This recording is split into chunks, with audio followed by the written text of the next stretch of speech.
Kajian Kitab.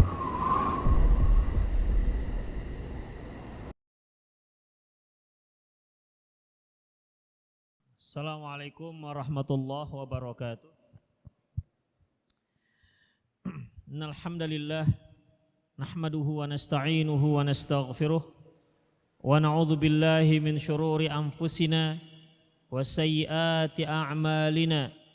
May yahdihillah fahuwal muhtadi wa may yudlil falan tajida lahu waliyyan mursyida. Asyhadu an la ilaha illallah wahdahu la syarika lah wa asyhadu anna Muhammadan abduhu wa rasuluh alladzi la nabiyya ba'dah. Wa qala Allah subhanahu wa ta'ala ya ayyuhalladzina amanu taqullaha haqqa tuqatih wa la tamutunna illa wa antum muslimun. Ya ayyuhalladzina amanu taqullaha wa qulu qawlan sadida yuslih lakum a'malakum wa yaghfir lakum dhunubakum wa man yuti'illaha wa rasulahu faqad faza fawzan 'azima. Ya ayyuhan nasu taqu rabbakumul ladzi khalaqakum min nafsin wahidah wa khalaqa minha zawjaha wa batha minhuma rijalan katsiran wa nisaa'a wattaqullaha alladzi tasaaluna bihi wal arham innallaha kana 'alaikum raqiba. Amma ba'du, nastaqal hadithi kitabullah wa khairal hadi hadi Muhammad sallallahu alaihi wasallam wa syarrul umur muhdatsatuha wa kullu muhdatsatin bid'ah wa kullu bid'atin dhalalah wa kullu dhalalatin finnar. Ikhwati wa akhwat rahimani Allah wa iyyakum. Alhamdulillah Allah Subhanahu wa taala kembali mengumpulkan kita di masjid dakwah yang berbahagia ini. Semoga kita berkumpul di sini di bawah rahmat Allah Subhanahu wa taala. Ikhwati fiddin, di kajian lalu kita telah bahas bab adab seorang ayah dan perbuatan baik seorang ayah kepada anak-anaknya, di mana Imam Al-Bukhari rahimahullah mencantumkan hadis terkait dengan seorang ayah yang menghibahkan hartanya, sebagian hartanya kepada salah seorang anaknya. Namun ibu daripada si anak ingin agar penghibahan tersebut disaksikan oleh Rasulullah sallallahu alaihi wasallam. Lantas Rasulullah bertanya kepada si ayah, apakah Anda memberikan hal yang sama kepada anak-anakmu yang lain? Laki-laki ini mengatakan tidak, hanya kepada si ini saja, yaitu kepada Nu'man, ayahnya itu Bashir. Bashir mengatakan bahwasanya saya hanya berikan kepada Nu'man saja. Lantas Rasulullah sallallahu alaihi wasallam mengatakan, kalau begitu aku tidak mau menjadi saksi yang seperti ini, karena si ayah tidak bersikap adil dan hanya memberi salah satu dari anaknya saja, tidak kepada yang lain-lainnya. Kemudian beliau bertanya kepada laki-laki tersebut, apakah Anda suka kalau seluruh anak-anak Anda itu berbakti kepada Anda? Laki-laki itu mengatakan, tentu ya Rasulullah, kalau begitu jangan dibeda-bedakan antar sesama anak-anak, karena hal itu akan menimbulkan kedengkian di antara mereka, bahkan menimbulkan permusuhan di antara sama mereka gara-gara sikap seorang ayah terhadap anak-anaknya yang tidak adil. Kemudian Imam Al-Bukhari menyebutkan lagi bab berikutnya, babun man la yarhamu la yurhamu. Bab barang siapa yang tidak menyayangi maka dia tidak akan disayangi. An Abi Sa'id Al-Khudri radhiyallahu anhu anin Nabi sallallahu alaihi wasallam qala, beliau bersabda, man la yarham la yurham.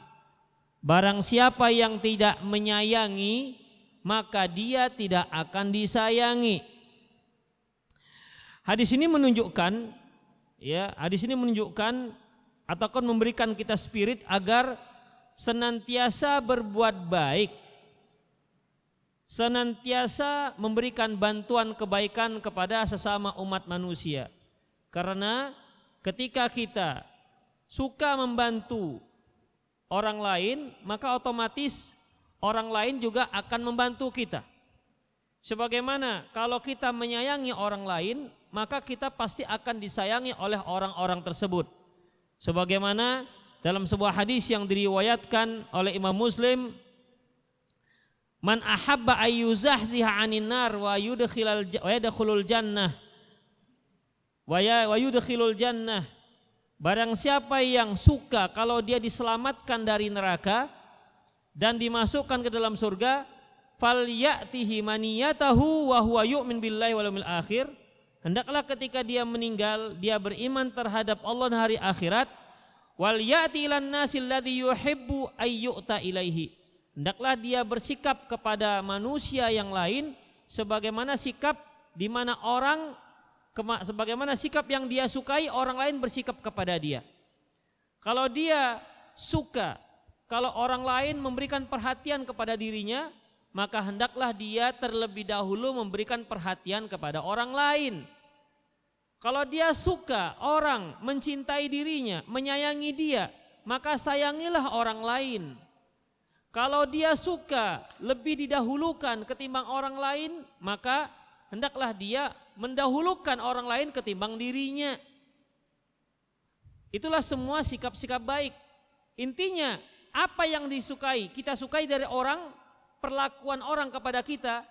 Apa yang kita sukai dari perlakuan orang kepada kita, maka begitu jugalah kita perlakuan orang lain kepada diri kita. Kita suka kalau bertemu dengan seseorang, dia berwajah manis, dia berwajah ceria, dia berwajah bahagia, maka sikapilah manusia juga seperti itu. Karena ketika kita suka diperlakukan baik, niscaya orang juga memperlakukan kita dengan baik. Perlakukanlah orang dengan sikap yang terbaik, maka orang akan memperlakukan kita dengan sikap yang terbaik. Ketika Rasulullah mengatakan man la yarham la yurham, barang siapa yang tidak mencintai, barang siapa yang tidak menyayangi, maka dia tidak akan disayangi. Kalimat disayangi Khofiddin tidak harus disayangi oleh manusia. Bahkan ini mencakup disayangi oleh Allah Subhanahu wa taala. Kalau kita senang istri kita memperhatikan kita, senang istri kita memberikan pelayanan yang terbaik pada kita, maka sikapi mereka juga seperti itu. Ya, sikapi juga mereka seperti itu. Intinya ya Khofiddin, al jaza ma'al jinsil amal. Balasan itu sesuai dengan amalan. Kalau kita suka orang lain memperlakukan kita baik, maka perlakukanlah juga orang lain dengan cara yang baik. Inilah merupakan kaidah al jaza ma'al jinsil amal. Sebagaimana hadis-hadis yang telah kita bacakan pada beberapa kajian lalu, di mana Allah Subhanahu wa taala selalu memberikan ganjaran yang baik itu bagi orang-orang yang berbuat baik. Allah mengatakan lilladzina ahsanul husna. Sesungguhnya orang-orang yang berbuat baik akan diberi ganjaran yang baik. Para mufasir mengatakan ganjaran yang baik adalah surga. Bahkan yang namanya perbuatan baik, Allah akan memberi ganjaran tidak dengan ganjaran yang sama. Tapi umumnya Allah memberi ganjaran yang berlipat ganda. Makanya dalam ayat disebutkan lilladzina ahsanul husna wa ziyadah. Sesungguhnya orang yang berbuat baik akan mendapat balasan yang baik wa ziyadah, dan ada tambahannya. Beda halnya dengan perbuatan buruk, ikhwatiddin. Kalau kita berbuat buruk, maka balasannya buruk juga, tapi enggak ada lipat ganda buruk, enggak ada. Tidak ada konsep dalam Islam kalau seorang berbuat buruk maka balasannya buruk berlipat ganda, itu enggak ada. Ya. Yang ada adalah faman i'tada 'alaikum fa'tadu bimithli ma i'tada 'alaikum. Barang siapa yang bersikap zalim kepada kalian, silahkan kalian boleh membalas dengan sikap zalim yang sama, enggak boleh lebih. Dibolehkan kita membalas kezaliman dengan kezaliman, tapi ingat, hanya dibolehkan sebatas yang sama, tak boleh lebih. Misalnya kita memukul orang. Dalam Islam boleh kita balas pukulan tersebut. Dengan catatan sakitnya, kerasnya tidak boleh melebihi. Kalau di bawahnya boleh. Kita dipukul sakit sekali, kita balas dengan agak sakit, boleh.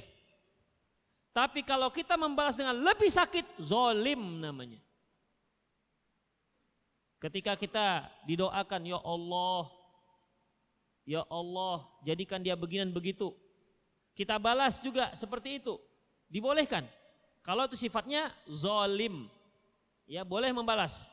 Intinya sebuah kejahatan itu boleh dibalas dengan juga kejahatan mirip yang sama, ya, yang sama. Ini dibolehkan. Kalau seorang membuat berdarah telinga kita, konsep dalam Islam boleh membalasnya dengan luka yang sama. Kalau berdarahnya, tergoresnya, terlukanya 1 senti, maka hanya boleh maksimal 1 senti. Gak boleh dia terluka telinganya 1 senti, tapi dibalas dengan hilang telinga kawan. Ini zalim. Walaupun dia yang pertama melakukannya. Ya, walaupun dia yang pertama melakukannya. Makanya ikhwatiddin dalam Islam lebih utama membalas keburukan dengan kebaikan. Karena kalau kita balas khawatirnya melebihi apa yang diperlakukan dia terhadap diri kita. Itulah dia. Dipukulnya kita balas. Kira-kira pandai gak kita menakar-nakar pukulan kita itu tidak lebih daripada apa yang dia pukul kepada kita. Kalau pandai silakan. Tapi kalau berlebih, zalim. Itu dia ikhwatiddin. Itu namanya zalim. Kenapa? Karena kita melebihi apa yang dia lakukan. Itu ikhwatiddin. Misalnya lagi, kita punya ayam. Orang tetangga punya ayam. Kemudian ayamnya singgah ke teras kita. Taulah namanya ayam. Kalau singgah biasanya nggak singgah gitu aja. Ada yang dia tinggalkan di situ. Sementara kita nggak punya ayam. Setiap hari misalnya. Akhirnya kita tangkap tuh ayam, kita sembelih tuh ayam. Misalnya, tapi setimpal apa enggak? Kalau kira-kira enggak setimpal berarti menzolimi. Ya, jangan sampai kita merasa kita yang sudah menzolimi, kita pula yang mendoa. Wah ini mumpung lagi terzolimi nih, doanya makbul. Ya Allah, setiap hari teleknya ayam dia ini bercecer di sini ya Allah begitu. Kawan kehilangan ayam. Nanti dia juga doa, cobalah siapa yang kuat. Begitu ikhwatiddin. Jadi makanya dalam Islam konsepnya itu bagaimana? Konsepnya sebaiknya adalah maafkan saja. Itu dia, maafkan saja. Demikian ikhwatiddin, rahimani Allah wa iyyakum. Jadi kalau untuk keburukan tidak ada yang namanya balasannya itu berlipat ganda. Tapi Masya Allah kalau yang namanya kebaikan Allah memberi ganjaran yang berlipat ganda. Alladzina yunfiquna amwalahum fi sabilillahi, orang yang menginfakkan hartanya di jalan Allah, kamathali habbatin, seperti 1 bibit, ambatat sab'a sanabil, yang menumbuhkan 7 cabang, fi kulli sumbulatin mi'atu habbah, masing-masing cabang itu ada tumbuh 100 biji. Wallahu yudha'ifu liman yasha, dan Allah itu akan melipat gandakan lebih daripada itu sekehendaknya. Rasulullah juga mengatakan man hamma bihasanatin falam ya'malha kataballahu indahu ajran kamilan. Barang siapa yang sudah berupaya, bertekad, berbuat kebaikan tapi tak jadi dia lakukan dikarenakan uzur atau apalah penghalangnya, maka dengan demikian Allah sudah tuliskan untuk dia 1 pahala penuh. Tapi kalau dia melakukan ini gimana Pak ikhwatiddin? Allah akan kataballahu indahu 10 hasanat ila sab'ati mi'ati di'fan.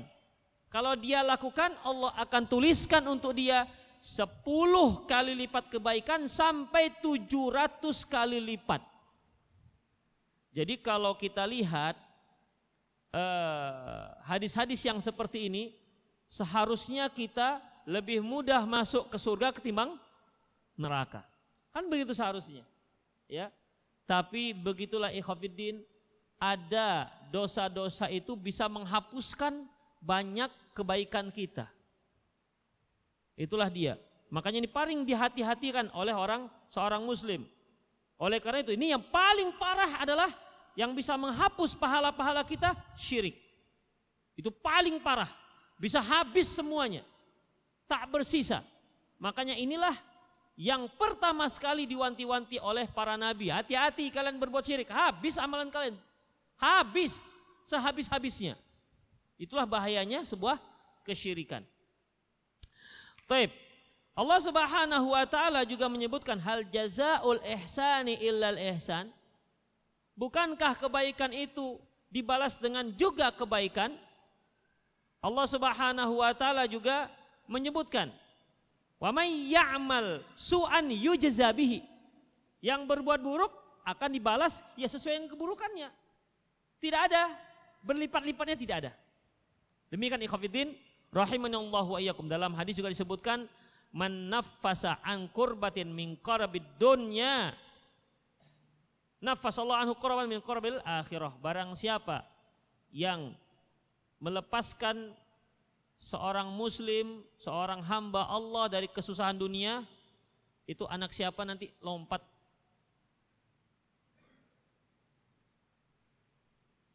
Barang siapa, udah masuk kepalanya kan.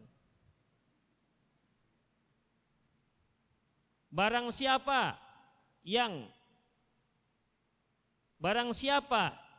yang membantu seorang muslim dari satu kesusahan dunia, maka Allah akan lepaskan dia dari salah satu kesusahan, dari kesusahan dunia dan akhirat. Dan itu banyak sekali ikhwatiddin.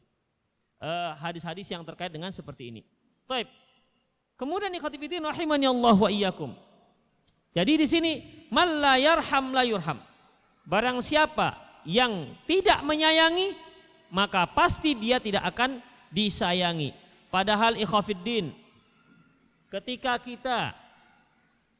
kita menyayangi orang, sungguh kasih sayang Allah itu lebih kita butuhkan ketimbang kasih sayang kita kepada orang lain. Apa yang kita berikan? Kalau kita berikan kasih sayang kepada orang lain, ya, dan Allah Subhanahu wa taala akan memberikan kita kasih sayang dia. Hanya saja sebenarnya kita lebih butuh kasih sayang Allah diberikan kepada kita.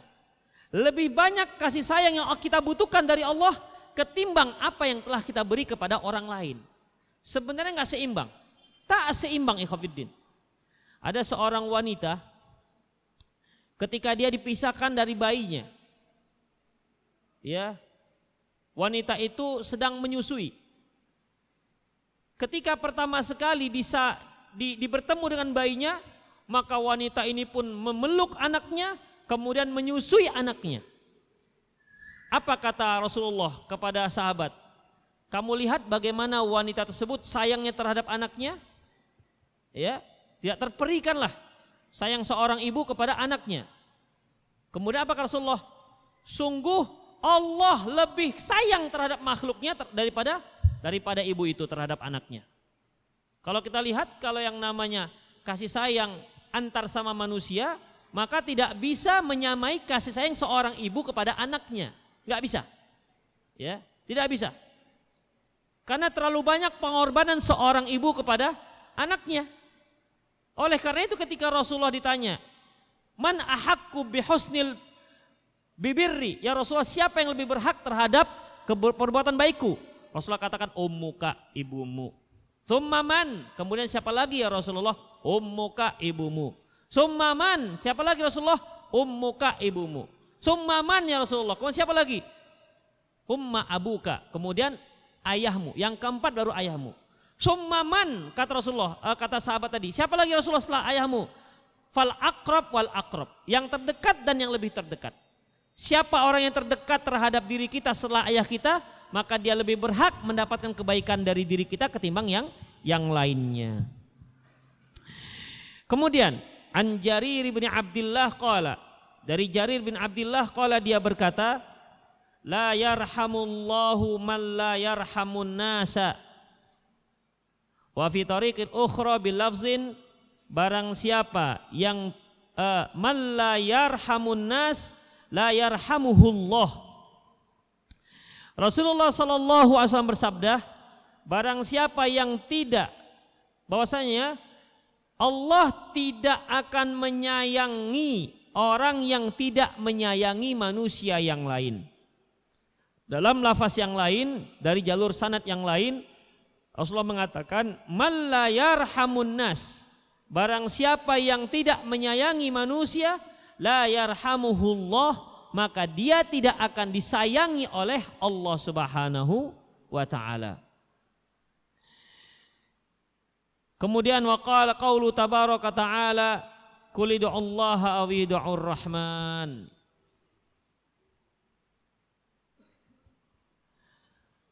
Berdoalah kamu, panggillah Allah atau engkau panggil dengan nama Rahman.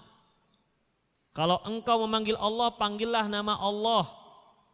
Qul ud'ullah, Allahumma, itu nih kalau kita berdoa, ya Allah.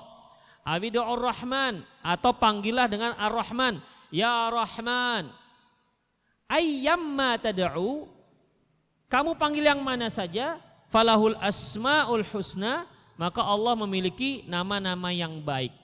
Jadi silakan kalau kita berdoa, ya Rahman, ya Rahim, silakan, ya Ghafur, apalagi, ya mujilmul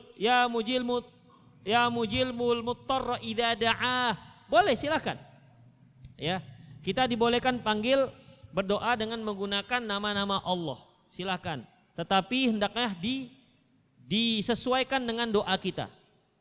Ya, ketika kita mohon kepada Allah untuk dilapangkan rezeki kita, maka jangan berdoa ya syadidul iqab, wahai yang sangat dahsyat azabnya, nggak cocok.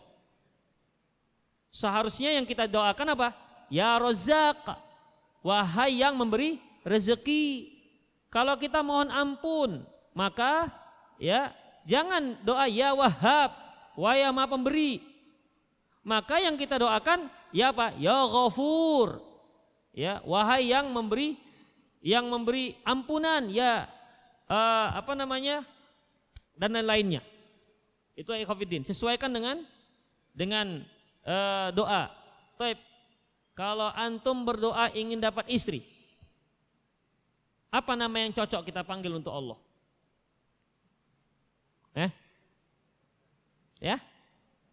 Ya Razzaq. Istri itu rezeki ya? Bisa juga, tapi kurang tepat sepertinya. Maksudnya supaya doa antum itu makbul.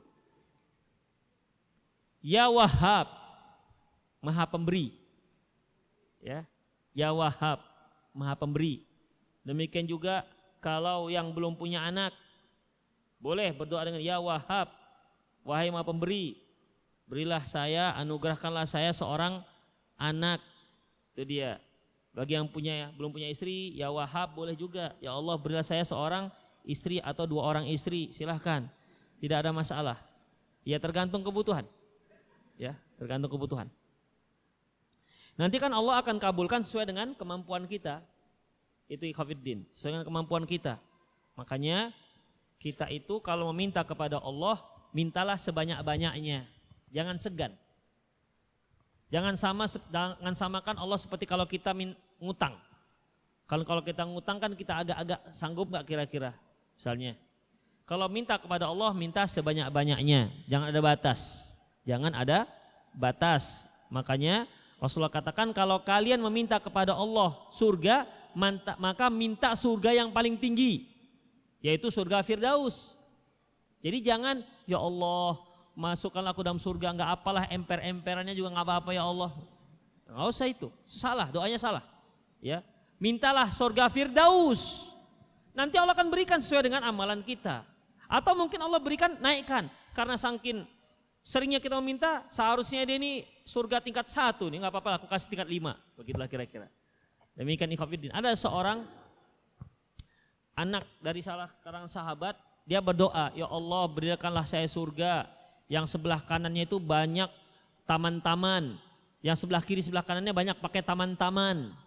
Jadi dia rinci-rinci ikhwatiddin. Kata sahabat ini nggak seperti itu termasuk berdoa melampaui batas dalam doa. Jadi bagaimana doanya? Minta saja surga. Kalau sudah diberi surga, maka semua fasilitas akan diberikan.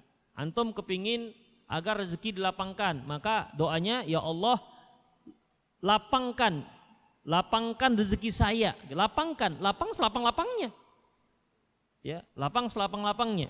Jadi jangan minta rezeki, ya Allah berikanlah saya gaji, ya Allah naikkan gaji saya limpul.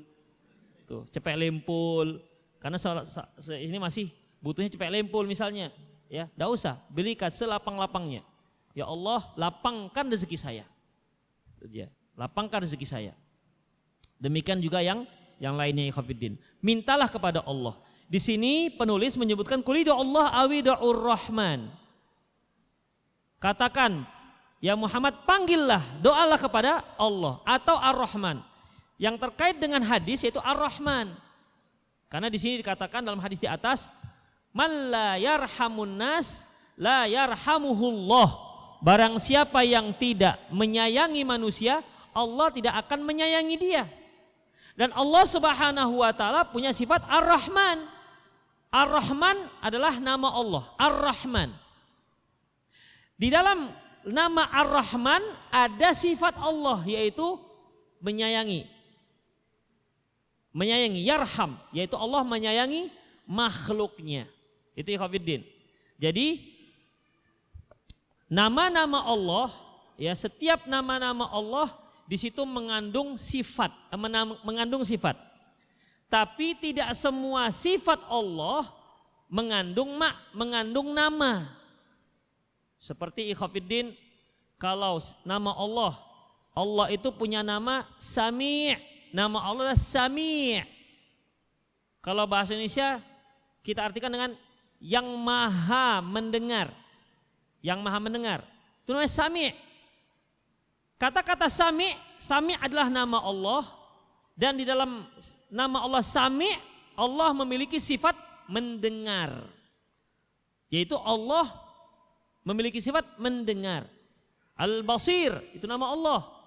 Dalam bahasa Indonesia dibahasakan yang maha melihat. Artinya nama Allah Al-Basir di dalamnya ada sifat melihat.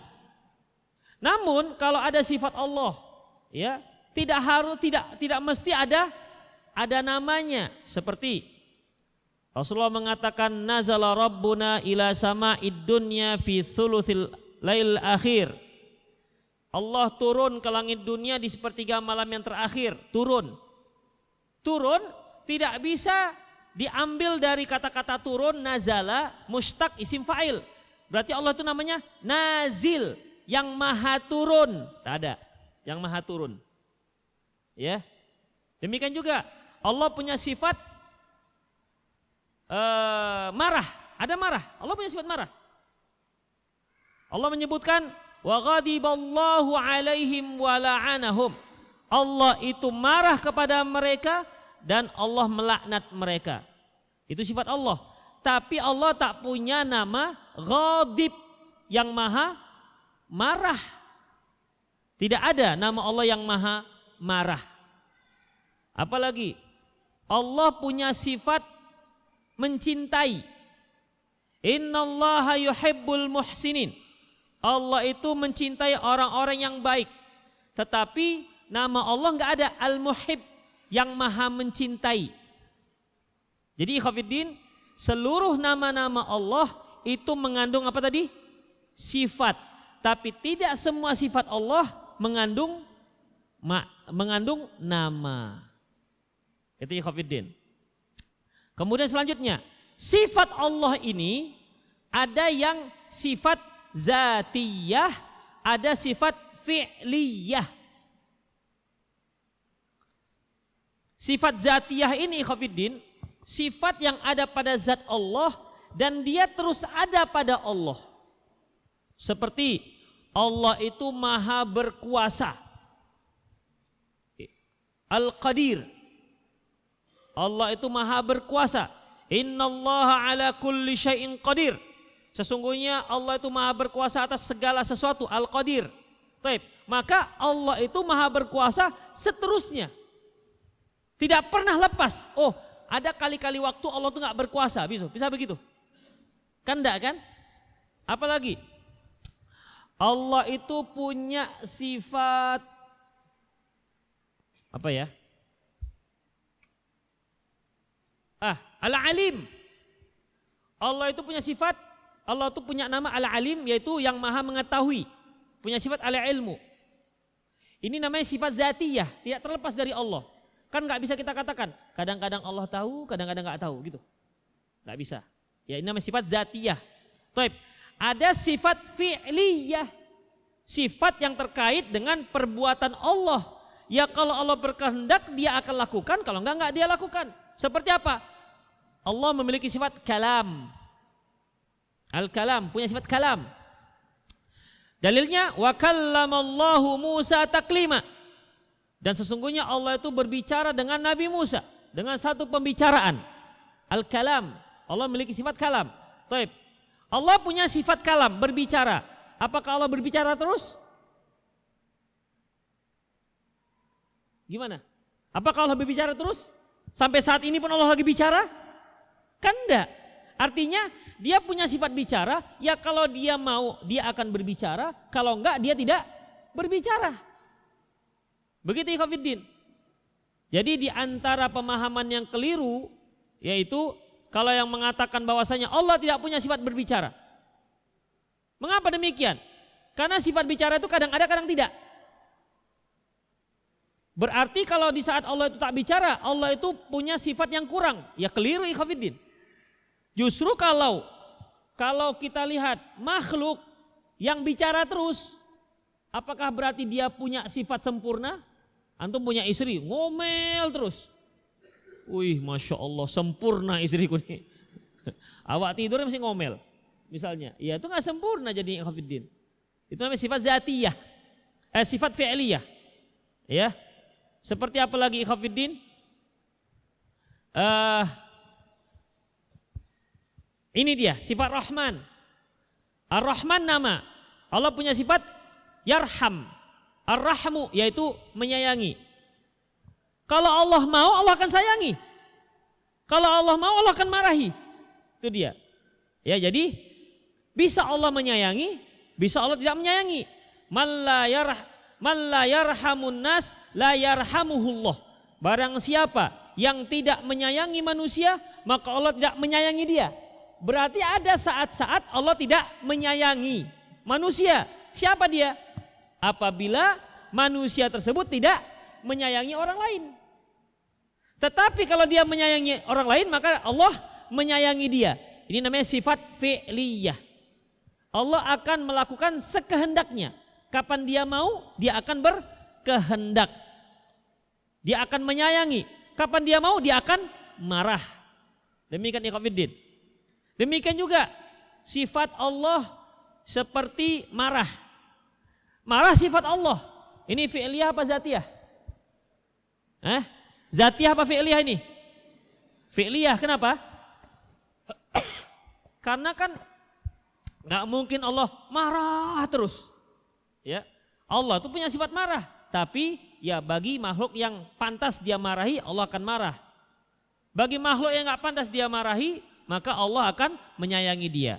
Jadi sifat itu ada dua. Sifat apa tadi? Zatiyah. Ingat ya. Sifat zatiyah yaitu sifat yang terus ada pada Allah. Tidak akan terlepas dari Allah. Kemudian sifat fi'liyah. Perbuatan Allah. Artinya kapan Allah mau maka Allah akan melakukannya. Kalau Allah nggak mau Allah tidak melakukannya. Seperti kalam tadi itu. Kapan Allah mau Allah akan berikan wahyu. Berbicara dengan makhluknya. Seperti pada Nabi Musa. Wa kallamallahu Musa taklima. Allah berbicara kepada Musa taklima dengan satu pembicaraan. Atau Allah berbicara dengan Jibril.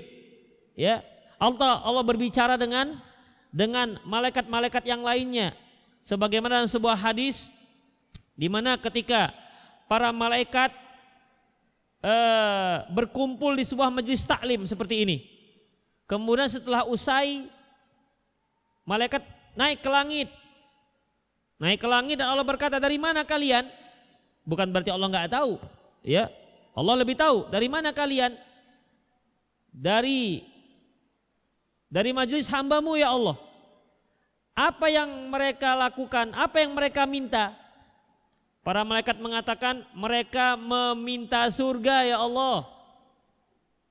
Kata Allah lagi, apakah mereka melihat surga? Kata malaikat, enggak ya Allah. Seandainya mereka meminta surga, padahal mereka tidak melihatnya. Bagaimana kalau seandainya mereka melihatnya? Kemudian apa yang mereka minta perlindungan apa dariku? Mereka minta perlindungan kepadamu dari neraka. Kata Allah, apakah mereka pernah melihat neraka? Belum ya Allah. Belum melihat saja mereka minta perlindungan neraka dariku. Gimana kalau pernah melihatnya? Ini kan pembicaraan. Ya, kadang Allah berbicara, kadang tidak. Demikian sekehendaknya. Itu yang dikatakan sifat apa? Sifat fi'liyah. Ya, sifat fi'liyah. Taib, ikhwati fillah rahimanallahu wa iyyakum. Selanjutnya. Jadi di sini dalam kalimat la yarhamuhullah. Man la yarhamun nas la yarhamuhullah. Barang siapa yang tidak menyayangi manusia maka Allah tidak akan menyayanginya. Di situ ada terkandung bahwasanya Allah memiliki sifat ar-rahm, yaitu menyayangi. An Abi Utsman anna Umar radhiyallahu anhu ista'mala rajulan. Dari Abi Utsman bahwasanya Umar bin Khattab radhiyallahu anhu mengangkat seorang laki-laki jadi pegawainya. Faqala amil, si pegawai mengatakan, innali kadza wa kadza minal walad. Kata pegawai Umar bin Khattab ini, aku memiliki anak beberapa orang. Ma qabbaltu wahidan minhum. Tak ada satupun yang pernah kucium. Ini kasusnya sama seperti Habis bin Aqra bin Habis. Ketika Rasulullah Sallallahu Alaihi Wasallam mencium Hasan, cucu yang beliau gendong, Aqra bin Habis merasa heran. Dia adalah seorang Arab Badui. Kenapa orang Arab Badui tidak mau mencium anaknya? Apa alasannya kemarin yang telah kita sebutkan? Ada yang ingat? Hah? Iya, bagi mereka mencium anak itu merusak wibawa. Hilang wibawa kita. Kalau kita mencium anak. Jadi maunya tegas-tegas saja. Nah, duduk.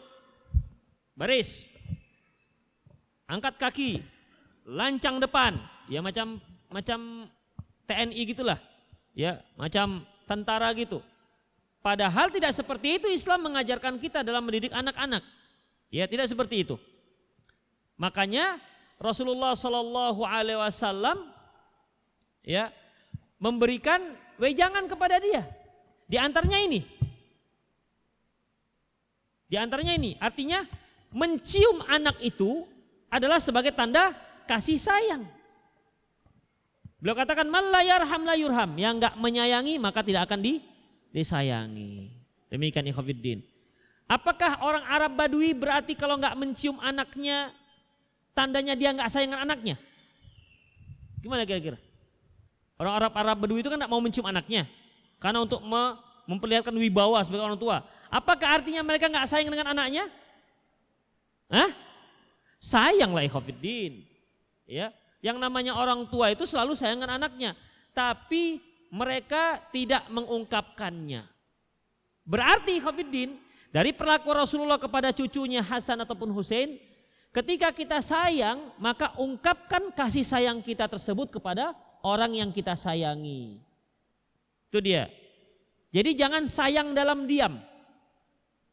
Cinta dalam diam. Diam aja. Gak boleh ikhwatiddin. Ungkapkan. Kalau antum cinta, ungkapkan cinta. Tapi pada istri ya. Jangan salah. Kenapa demikian ikhwatiddin? Kita belum bisa mencintai orang yang bukan istri kita. Kita gak bisa mencintai akhwat yang belum resmi menjadi istri kita. Gak boleh. Kalaupun ada rasa itu tumbuh. Nah, kalaupun ada rasa itu tumbuh, tapi belum boleh diungkapkan. Kalau sekarang kan biasa, beb, how are you, my honey, gombal. Demikian ikhwatiddin. Jadi dalam masalah ini, kalau kita sayang, memang orang yang layak kita sayangi. Berpahala kita sayangi, seperti apa? Anak, sayangi dia, cium dia. Begitu. Kalau antum sayang dengan istri antum, gimana salah satu cara mengungkapkannya? Mana yang sudah menikah? Antum udah? Belum, dah. Belum juga, ya Allah. Maunya yang belum-belumnya agak jauh sedikit. Mana yang sudah? Antum udah nikah? Belum juga. Yang sudah nikah coba. Antum udah? Nah, apa kira-kira salah satu contoh aja? Supaya dia tahu antum tuh sayang. Apa caranya? Hah? Gimana? Membimbingnya dalam ilmu agama. Itu so pastilah kalau itu. Ini yang jelas lah. Hah? Cium. Apakah mencium tanda-tanda dia suka, sayang? Iya, ikhwatiddin. Tapi cium itu belum apa-apa bagi seorang istri. Yang paling masuk ke hatinya apa? Naikkan uang belanja. Insya Allah semakin sayang dia. Itu ikhwatiddin. Cium-cium aja bang, uang belanja gak naik-naik. Itu ikhwatiddin rahimani Allah wa iyyakum. Jadi kalau kita menyayangi istri, menyayangi orang tua, menyayangi anak, menyayangi kakak, silakan ungkapkan kasih sayang itu. Jangan diam-diam aja. Boleh kan kita memeluk kakak kita boleh, memeluk bibi kita boleh, mencium orang tua kita kan boleh. Jangan yang gak halal pengennya mencium aja, gak dibolehkan. Mereka itu lebih berhak mendapatkan kasih sayang kita, perlakuan sayang kita. Atau caranya bagaimana? Misalnya mentraktir mereka makan, itu juga salah satu cara. Ya, satu cara bahwasanya kita tuh sayang dengan mereka. Jadi ingat ikhwatiddin, ya. Salah satu sunnah Rasulullah ketika kita menyayangi seseorang, ungkapkan kasih sayang tersebut. Tidak harus dengan kata-kata. Ya, karena kalau kata-kata itu bisa saja lain di mulut, lain di hati. Tapi akan lebih mengena kita berikan ungkapan perbuatan. Actionnya ada, actionnya seperti mencium, naikkan uang belanja, begitu termasuk itu. Atau ucapan-ucapan yang baik, misalnya, ya, itulah dia sebagai seorang yang memberikan kasih sayang. Tapi kalau antum seorang yang tidak romantis, maka belajarlah bagaimana supaya romantis. Karena kaum wanita tuh suka diromantisin. Ya, suka. Itu merupakan watak seorang manusia, seorang wanita. Kan memang ada laki-laki itu memang bawaannya datar aja. Dek, makan.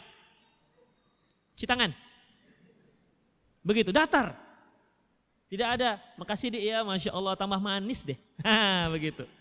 Begitu ikhwatiddin. Itu wanita suka digitukan, tapi ingat istri ya. Ingat, antum jangan bawa kemana-mana ini. Ini orang-orang yang sekitar kita. Demikian, ungkapkan dengan kasih sayang. Silahkan ikhwatiddin, dan antum berpahala dengan itu. Karena salah satu pahala yang besar itu menyenangi hati orang lain. Apalagi dia adalah istri kita. Itu ikhwatiddin. Istri antum katakan, Masya Allah, kok semakin hari semakin cantik ya dek ya. Itu sebuah kata-kata yang cukup menyenangkan hati seorang istri. Antum belajar untuk seperti itu, walaupun nggak terbiasa, ya, walaupun nggak terbiasa belajarlah supaya seperti itu. Misalnya kalau istri antum bawaannya manja misalnya, dia ngelendot, antum jangan geli. Apa ini macam anak-anak? Jangan seperti itu, ya, nggak apa-apa, biarkan saja bahwa antum jadikan senderan dia, begitu, ya. Kalau bisa dibelai-belai sedikit, tapi jangan jijita ya. Masya Allah deh, tok. Jangan. Jadi demikian ikhwatiddin rahimanallahu wa iyyakum. Jadi Rasulullah sallallahu alaihi wasallam dia sayang dan dia ungkapkan kasih sayangnya dengan sebuah aksi, dengan sebuah perbuatan. Tidak hanya sayang dalam diam. Kemudian ikhwatiddin, Kata pegawainya Umar bin Khattab ini, innali kadza wa kadza minal walad. Aku tuh punya anak. Maqabbaltu wahidan minhum. Tak ada satupun yang pernah aku cium. Faza'ama Umar au qala Umar, maka Umar pun berkata, innallaha azza wa jalla la yarham min ibadihi illa abarruhum. Sesungguhnya Allah Subhanahu wa taala tidak akan menyayangi seorang para hambanya kecuali abarruhum. Abarruhum itu artinya Allah akan jadikan orang ini orang yang taat, mudah melakukan kebaikan. Ya, perhatikan nih hafidin. Di awal Rasulullah katakan, "Man la yarham la yurham." Barang siapa yang tidak menyayangi, maka tidak akan disayangi. "Man la yarhamun nas la yarhamuhullah." Barang siapa yang tidak menyayangi manusia, maka Allah tidak akan menyayangi dia. Berarti hafidin, untuk memperoleh kasih sayang Allah, maka kita harus menyayangi sesama manusia. Dan apabila Allah sudah sayang dengan kita, maka Allah akan mudahkan kita untuk berbuat baik. Apapun jenis kebaikannya. Baik dalam bermuamalah maupun mudah dalam melakukan ketaatan kepada Allah Subhanahu wa taala. Makanya kata Umar bin Khattab, sesungguhnya tidaklah Allah menyayangi satu hamba kecuali Allah akan abarrahum. Allah akan mudahkan mereka untuk melakukan berbagai macam kebaikan. Berarti ikhwatiddin, mudah dan tidaknya kita melakukan kebaikan tergantung seberapa besar kasih sayang kita kepada manusia-manusia yang lain. Kemudian ikhwatiddin rahimani Allah wa iyyakum,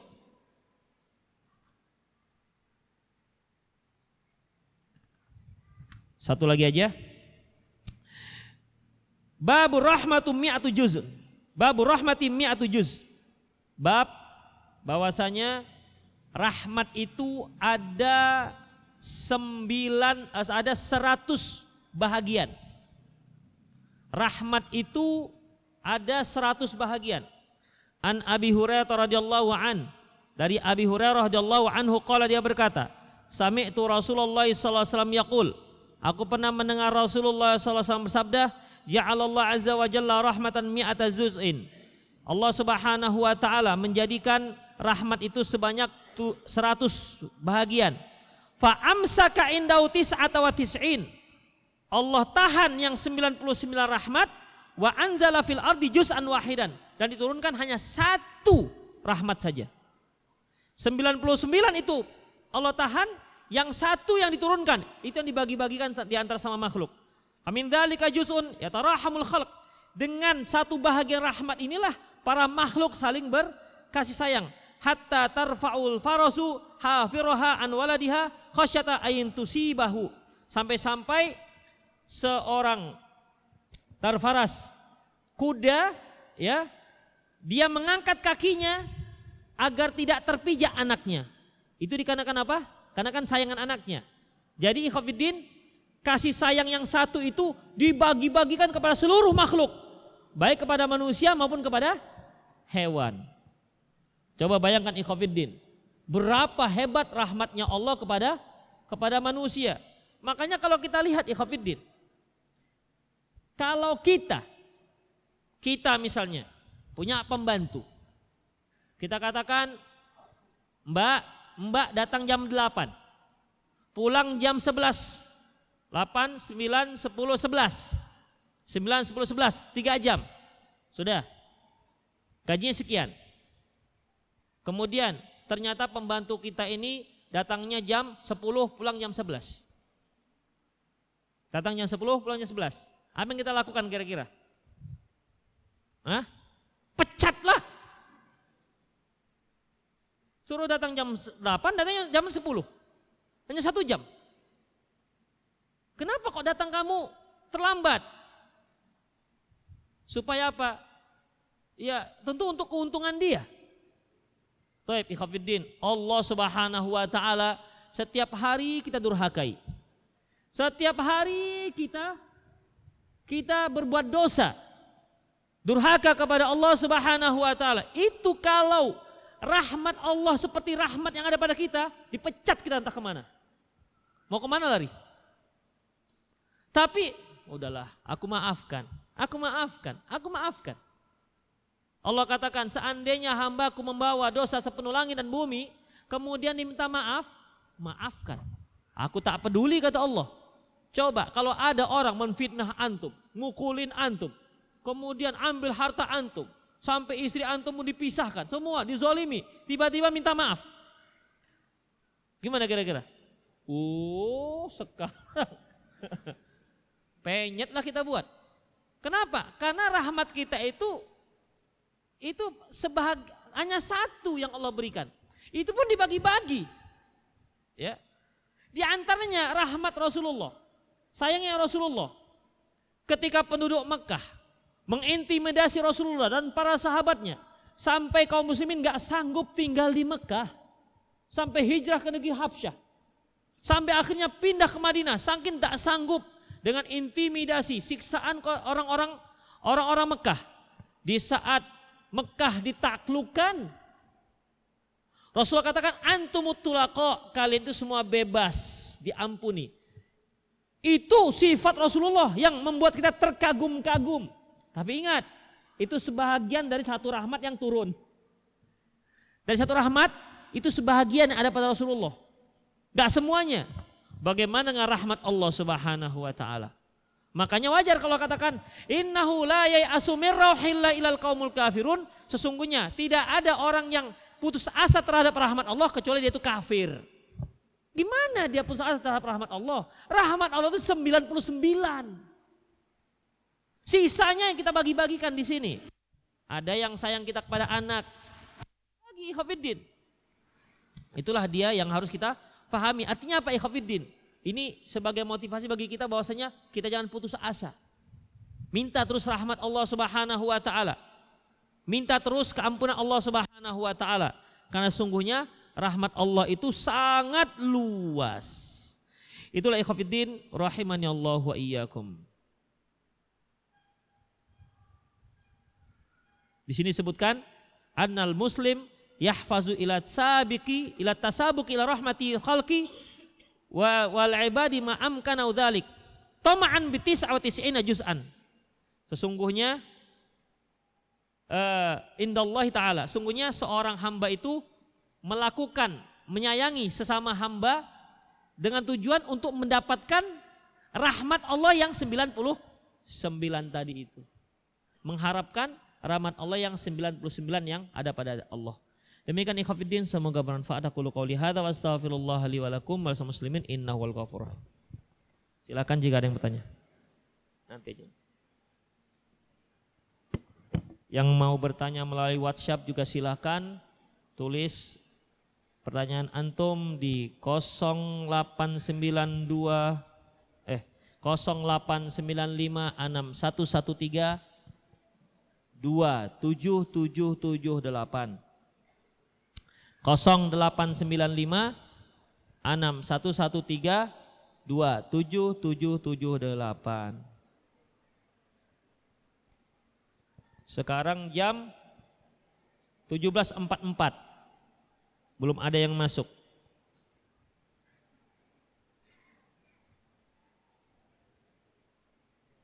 Ustadz, bagaimana jika ada akhwat yang Masya Allah menurut ana tapi menyukai ikhwan yang biasa saja, dan akhwat ini mengungkapkan perasaannya kepada ikhwan tersebut dan mengajak ke jenjang pernikahan, tapi respon ikhwan tersebut kurang baik kepada si akhwat, dan ana lihat akhwat tersebut begitu menyukai tapi ikhwan tersebut tidak. Bagaimana Ustadz, apakah yang harus dilakukan akhwat tersebut? Sekarang saya tanya, boleh nggak seorang akhwat menawarkan dirinya, ikhwan, akhi, antum sudah siap menikah? Kalau sudah siap, nikah dengan saya aja yuk. Boleh nggak kira-kira? Boleh, ya, boleh. Tapi tebal-tebalkan wajah lah, tebal-tebalkan muka, ya. Dibolehkan ikhwatiddin. Permasalahannya, kalau ternyata gayung bersambut, itu ya mendingan. Kalau seandainya tidak bersambut, apa? Sekali lagi katanya. Nggak salah itu misalnya gue itu. Jadi ikhwatiddin, dalam masalah ini boleh, tapi hukum dasarnya boleh, tapi saya anjurkan jangan seperti itu. Itu akan merendahkan marwah seorang akhwat. cari orang ketiga. Cari orang ketiga. Demikian ikhwatiddin. Dari orang ketiga inilah yang seolah-olah ditanya, kamu suka nggak akhwat itu? Kalau dia katakan enggak, ya sudah berarti bebas. Demikian ikhwatiddin. Dan para akhwat jangan juga terlalu mengumbar hal-hal seperti ini walaupun hukumnya dibolehkan. Ya, walaupun hukumnya dibolehkan. Dan kalau ternyata ikhwan tersebut tidak ada respon, jangan juga ngotot untuk mendapatkannya. Ya Allah, seandainya, ya Allah, dekatkanlah jodohku ya Allah. Seandainya dia tidak jodohku ya Allah, perjodohkanlah kami ya Allah. Kan maksa banget tuh namanya. Jadi ikhwatiddin, ya sudah, ya akhwat akan lebih baik untuk dia yaitu tidak bersikap proaktif, menunggu saja.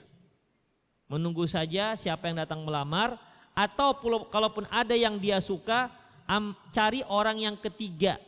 Jangan dia langsung. Ingat, walaupun hukum asalnya dibolehkan. Sebagaimana seorang wanita datang kepada Rasulullah, ya Rasulullah, apakah Anda berminat menikahi saya? Rasulullah lihat wanita ini, lantas beliau ternyata tidak berminat. Seorang sahabat mengatakan, ya Rasulullah, kalau Anda nggak berminat, nikahi dia dengan saya, nikahkan dia dengan saya. Demikian ikhwatiddin, boleh. Apalagi sekarang ini kan zaman persaingan global. Ya kan? Ikhwan sedikit, akhwat banyak. Begitu. Sementara akhwat tidak mau diduakan. Maunya ya satu orang satu, one by one. Akhwat sudah lebih banyak jumlahnya. Jadi bagaimana? Ya sabarlah berarti sampai ada yang cocok. Jadi sikap si akhwat tadi ya sudah, dia bersabar sampai mendapatkan yang selanjutnya. Kalau memang gayung tak bersambut, jangan paksakan supaya disambut. Kalau memang gayung tak bersambut, jangan paksakan untuk disambut. Ustadz, ana mau tanya, teman ana punya orang tua murtad, akan tetapi ayahnya selalu memberi uang tiap bulan. Apakah boleh menerima uang dari orang tua? Gak apa-apa ya ikhwatiddin. Ya, gak ada masalah. Bolehkah wanita sedang hamil mengandung meminta cerai karena suaminya zalim? Ikhwatiddin, masalah wanita minta cerai itu tidak ada waktu khusus. Sedang apa saja dibolehkan. Yang sedang haid, yang sedang hamil, ya. Jika memang alasannya syar'i. Tapi kalau enggak syar'i, Rasulullah katakan ayyumamra'atin talabat min zaujat talak lam yarih rihatal jannah. Wanita mana saja yang meminta cerai dari suaminya min ghairi ba'sin, dengan tanpa alasan yang syar'i, maka dia tidak akan mencium bau surga. Tapi kalau ada syariatnya, ada alasannya seperti tak memberikan nafkah misalnya, atau zalim suka memukul misalnya, maka dia boleh meminta. Ya, meminta. Dan dan dia boleh menggugat cerai ke mahkamah syar'i, ke QA. Adapun untuk kaum laki-laki, kalau dia mau menceraikan istrinya, dia harus cari waktu yang tepat supaya cerainya itu waktunya waktu yang sunni, yang dibolehkan. Kapan itu? Pertama, apabila si istri sudah suci dari haidnya dan belum dicampuri, maka saat itu boleh sudah boleh dijatuhkan cerai, talak. Atau saat seorang istri sedang hamil, pada saat itu boleh dijatuhkan talak.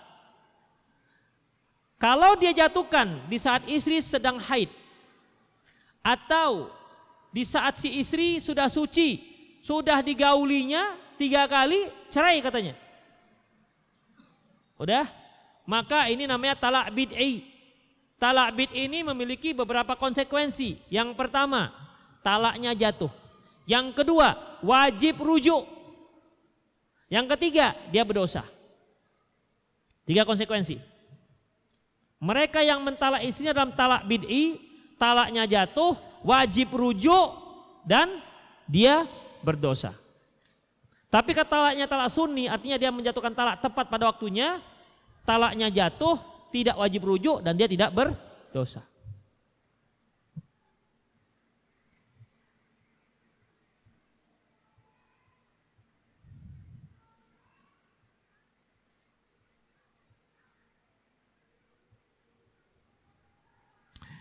Ustadz, apakah dosa kita yang telah lalu mempengaruhi kehidupan kita sekarang?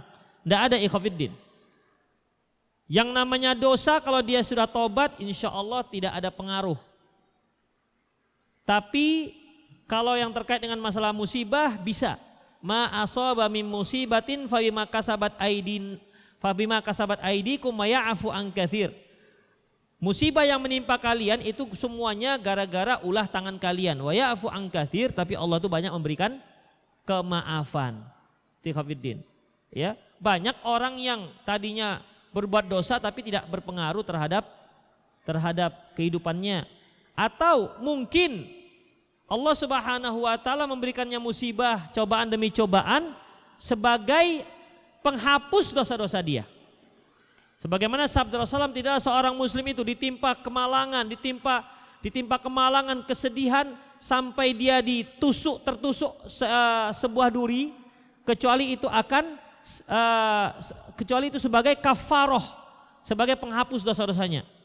Dalam hadis yang lain disebutkan sampai dia nanti berjalan di atas muka bumi ini, dia ditimpa musibah, cobaan terus begitu, bertubi-tubi. Sampai dia itu berjalan di atas bumi dengan tanpa dosa sedikit pun. Tikhafidin. Bagaimana cara berbakti dengan orang tua dari jarak jauh? Doakan orang tua. Kalau kita punya komunikasi, telepon dia. Berikan kabar-kabar yang gembira. Kalau punya uang, kirim dia duit. Itu ikhwatiddin. Itu di antara caranya. Ya, doakan, tetap berkomunikasi, kemudian kirim dia duit kalau kita ada. Walaupun hanya sedikit. Karena orang tua itu ikhwatiddin, dia melihat bukan nilainya, tapi yang dilihat adalah penghargaan. Teringatnya anaknya terhadap dirinya. Itu ikhwatiddin, bukan banyaknya. Seperti ikhwatiddin, orang tua itu kalau hari raya, dia senang kalau anaknya ngumpul. Ya, senang. Bukan karena rantang yang dibawa anaknya. Rantang yang dibawa cuma 3 lapis. Anaknya 8. Lebih banyak menghabisi kue yang ada di rumah orang tuanya, lebih banyak menghabisi lontong. 3 hari lagi dia tinggal orang tuanya. Lebih banyak orang tua mengeluarkan untuk dia dibandingkan dia untuk dia, untuk orang tuanya. Jadi ikhwatiddin, lakukan apa saja kebaikan untuk orang tua walaupun dengan jarak jauh. Kadang istri mau kita romantis, Ustadz, tapi dia tidak sadar bahwasanya mulutnya sering menghina suaminya. Astagfirullah. Gimana romantisnya? Bang, kau jelek kali ya bang ya, gitu. Gitu romantisnya. Berarti istri itu diajarkan, Dek, bukan begitu Dek cara romantis. Begitu. Ajarkan bagaimana kata-kata romantis kalau memang istri antum tak pandai romantis. Ya mungkin karena dia lingkungan dia, pendidikan dia di rumah tangga orang tuanya mungkin begitu caranya. Ya. Jadi cara mereka bergaul, cara mereka bercanda itu kelewat. Ya, kelewat. Kan ada ikhwatiddin, seorang ayah, betul lah kau nak bodoh, betul kau nak idiot. Itu candanya itu begitu ada. Masya Allah, ya Allah kok begini candanya. Tapi karena itu memang biasa bagi mereka, akhirnya terbiasa. Mungkin dilakukan juga ke suaminya. Masya Allah bang, abang memang bodoh kali idiot. Gitu. Sehingga ikhwatiddin, mak kok begini istri saya. Begitu, kebanyakan nonton si Ismail itu. Jadi akhirnya bahasa-bahasa yang kasar, menghina suami. Abang ini pendek betul abang ini. Abang ada sampai 140 bang. Itu kan bertanya tapi ngejek. Ya, bertanya tapi ngejek. Demikian ikhwatiddin. Jadi ada yang seperti itu, makanya ajarkan. Antum sebagai suami ajarkan. Dek, jangan begitu dek caranya. Itu penghinaan namanya. Gini loh caranya. Jadi kalau seorang suami punya istri tak romantis, tak pandai beromantis, ajarkan dia bagaimana romantis. Seorang istri punya suami tak pandai beromantis, maka ajarkan dia bagaimana cara beromantis. Dan suami pun jangan merasa aneh, ya. Bang, abang kalau manggil saya bang, panggillah sayang aja ya bang ya. Sayang, hello katanya. Geli kali aku misalnya, jijik kali aku. Jangan nih Khofiddin. Ya, namanya juga terbiasa. Jangan ucapkan yang begitu-begitu. Ya, udah, oh iya deh, iya, insya Allah, begitu. Itu yang dia suka, dipanggil sayang. Itu dia. Sayang, panggil yang, begitu. Ya yang, bukan peyang ya, sayang. Singkatan dari sayang. Jadi bisa saling mengajarkan. Khofiddin, rahimani Allah wa iyyakum. Memang orang nggak biasa, kadang-kadang mau muntah dia. Wah, katanya begitu. Tapi cobalah dibiasakan. Dibiasakan, ya, dibiasakan Khofiddin. Apa hukumnya menggunakan uang elektronik seperti GoPay, OVO dan lain-lain? Khofiddin, kalau yang namanya deposit itu kan kita sedang menyimpan uang. Menyimpan uang itu tidak ada keuntungan. Kalau ada keuntungan dalam menyimpan uang, riba. Yang ada keuntungan itu kalau kita itu menanam saham ataupun mudharabah bagi hasil. Dengan artian ketika kita bisa menerima keuntungan, kita juga bisa menerima kerugian. Tapi kalau kita hanya maunya untung saja, itu bisa masuk pada riba. Seperti tadi deposit. Maka kenapa kita simpan uang kita di software itu? Supaya apa? Kan supaya dapat keuntungan. Apa keuntungan? Misalnya dapat diskon, begitu kan? Ya, dari mana kita sebenarnya dapat diskon itu? Itu kan dari olahan mereka. Dari olahan mereka. Kok tiba-tiba bisa didiskon? Nah, demikian Khofiddin. Padahal bukan produk dia. Dia juga beli ke yang lain. Beda Khofiddin, antum beli kacamata saya diskon. Orang punya saya. Ini antum nyimpan ke uang saya, ke saya. Kemudian nanti Ustadz belikanlah bayarkan uang listrik saya. Bisa diskon. Bukan saya yang punya listrik, PLN yang punya listrik. Kok bisa diskon? Berarti uang antum tuh saya apain ini? Begitu Khofiddin, riba dia. Ya, dan begitu seluruhnya. Allahu a'lam bishawab. Assalamualaikum. Ustadz, apa yang harus dilakukan jika berulang kali mimpi buruk seperti diserang dan digigit ular hingga sekarat atau dikerumuni oleh kalajengking? Khofiddin. Pertama, kalau mimpi buruk itu, ya. Pertama, ketika dia terbangun, dia ucapkan ta'awud. A'udzubillahi minasyaitonirrajim. Kemudian dia meludah ke kiri 3 kali. Kemudian dia tukar posisi. Yang tadi dia terlentang, dia bisa berbaring ke kiri atau ke kanan. Kalau dia tadi ke kanan, dia berubah menjadi ke kiri. Demikian Khofiddin. Udah. Kemudian untuk mengantisipasinya, baca semua zikir-zikir terkait dengan tidur. Jangan hanya sekedar bismikallahumma ahya wa hamud. Tambah yang lain. Udah, antum duduk. Kemudian duduk, baca semua zikir untuk sholat, untuk sebelum tidur. Seperti baca surah Al-Muluk, baca surat Sajadah. Kemudian baca juga doa yang panjang itu, walaupun gak hafal, tengok. Allahumma inni fawattu amri. Dan seterusnya. Ya, wa alja'tu ilaika jambi, itu dia, doa itu. Baca, lengkap baca, tidur. Insya Allah gak akan diganggu lagi oleh setan. Insya Allah, yakin aku. Ya, tapi serius ya. Sebelum sholat, sebelum tidur, duduk, baca semua. Semua lengkap, selengkap-lengkapnya. Jangan ada yang tinggalkan. Kemudian tidur. Insya Allah. Karena ada yang melakukan ini. Saya bilang, Ustadz 3 kali saya berturut-turut dengan mimpi yang sama dan buruk. Saya katakan, cari buku zikir. Di situ ada zikir sebelum tidur, baca semuanya, wudhu dulu, baca semuanya, tidur. Alhamdulillah, langsung hilang. Ya, karena itu merupakan setan.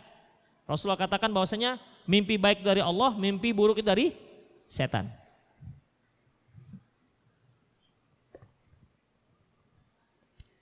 Mengapa kita tidak boleh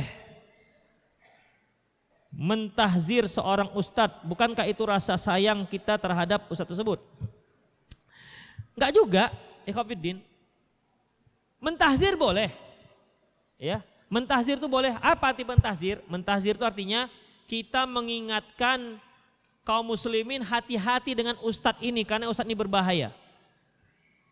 Itu namanya mentahzir. Tetapi dalam mentahzir ada syarat.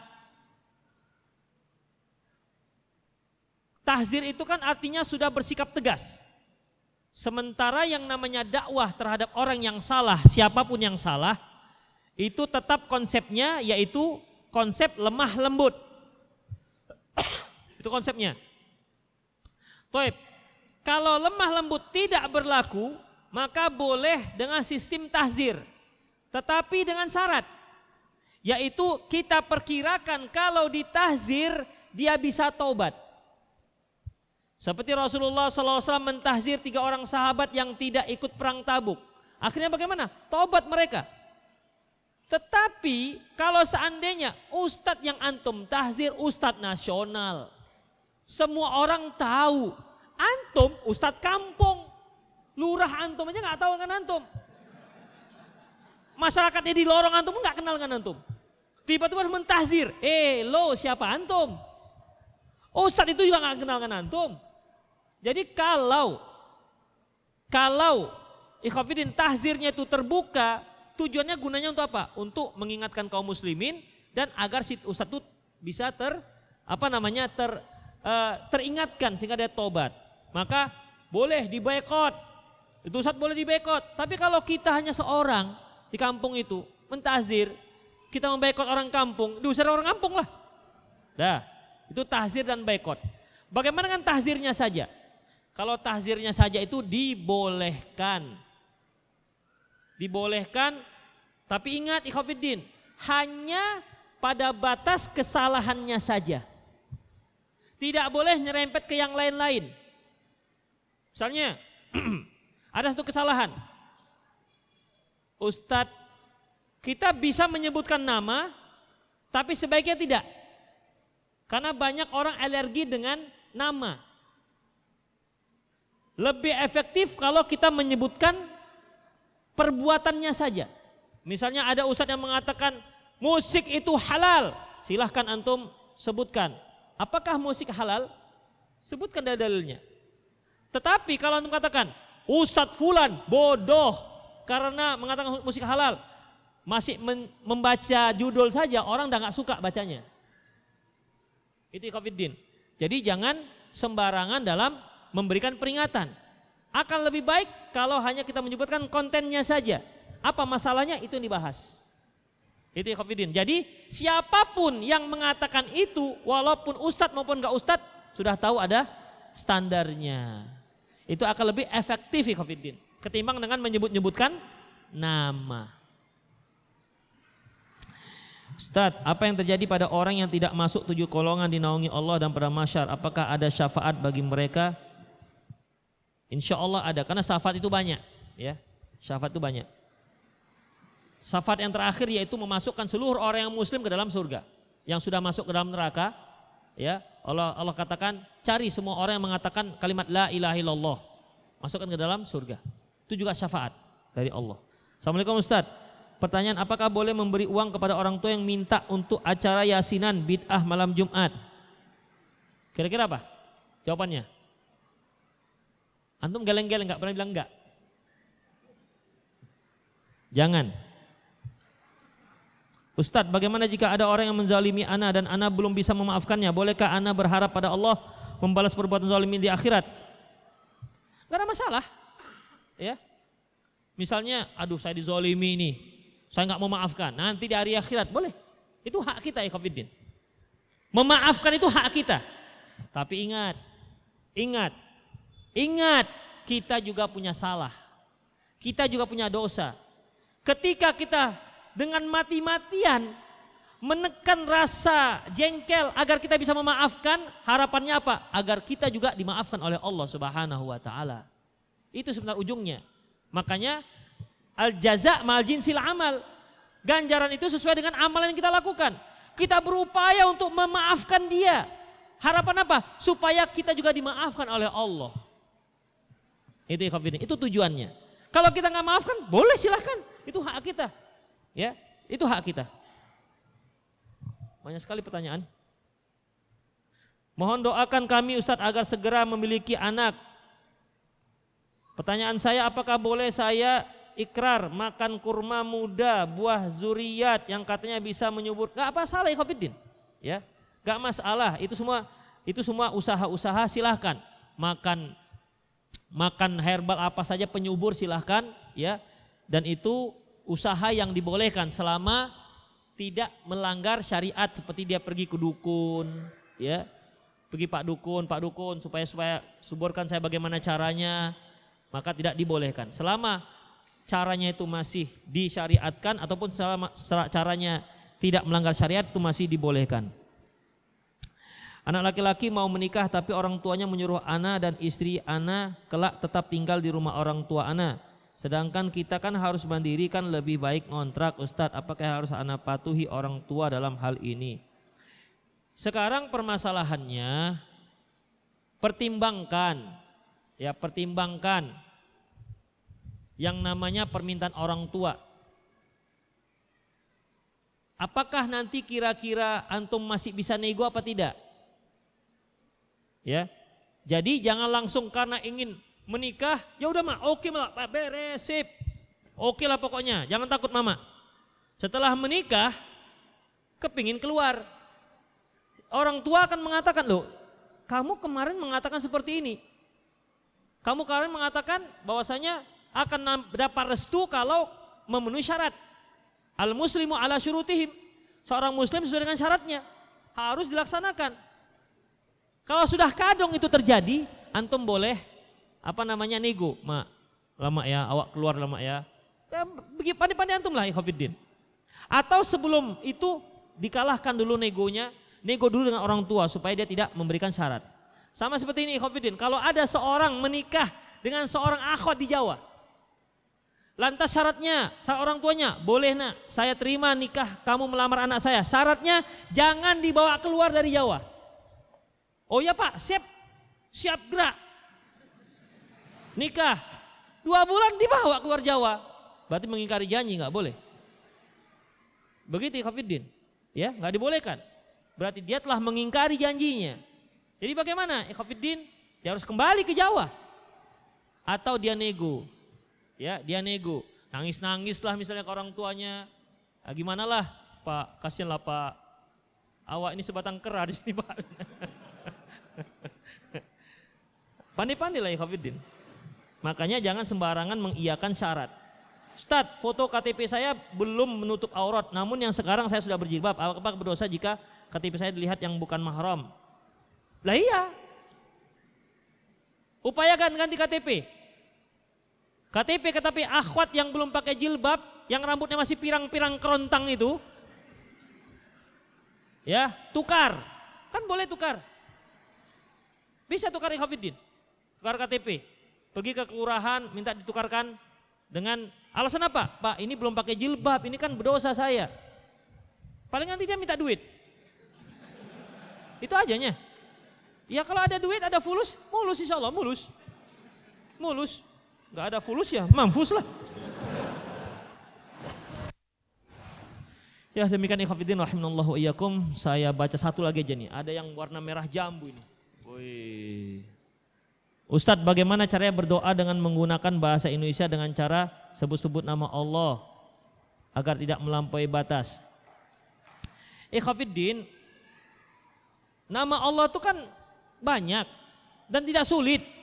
Yang tidak sulit, ya Rahman, ya Rahim, enggak sulit ikhwatiddin. Kalau enggak pakai nama-nama Allah, udah Allahumma ya Allah, udah gitu aja udah. Karena kan Allah punya nama dengan nama-nama yang lain. Ya Allah sudah. Kemudian minta, terserah dengan minta apa saja. Ya selama bukan permintaan yang maksiat. Demikian ikhwatiddin rahimanallahu wa iyyakum, semoga manfaat. Aku qouli hadza wa astaghfirullah li wa lakum wa lisal muslimin innahu ghafurur rahim.